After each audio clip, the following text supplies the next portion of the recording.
You take Julia to be your lawful wife, to have and to hold, from this day forward, for better, for worse, for richer, for poorer, in sickness and in health, until death do you part? I do.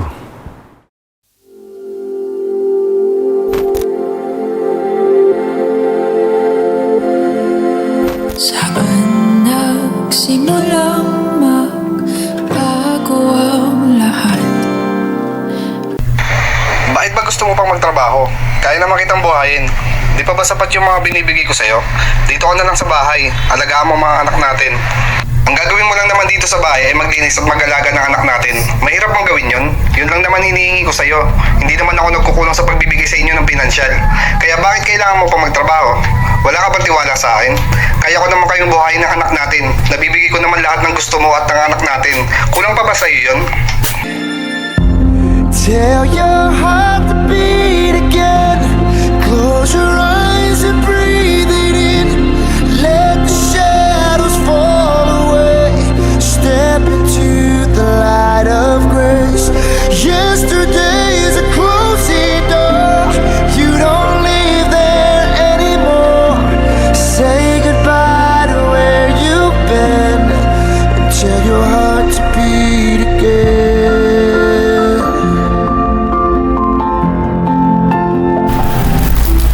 Ako ay isang babae, isang ina na nangangarap lamang ng isang masayang pamilya. Isang ina na walang hinahangal kundi ang mas nakakabuti sa pamilya. Ngunit ang lahat ng aking mga pangarap ay kabaligtaran ng mga nangyayari sa aking buhay. Ang minsang masayang pamilya ay napalitan ng lungkot dahil sa mga pasang tinatago dulot ng mga pananakit ng aking asawa. Dahil lamang sa nais ng manatili ako sa aming tahanan at sundin ang kanyang mga ninanais.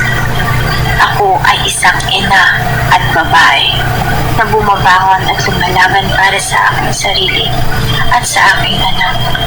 Huwag nating hayaan na saktan at alipustahin tayo ng ating mga asawa pagkat tayo ay may kanya-kanyang pananaw sa buhay.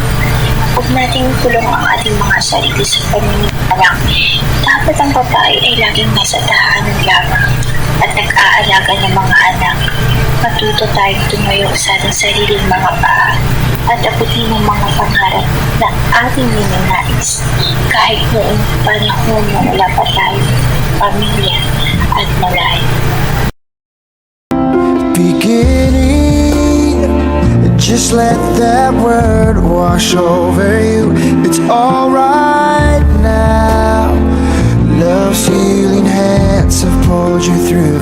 So get back up, take step one. Leave the darkness, feel the sun. 'Cause your story's far from over, and your journey's just begun.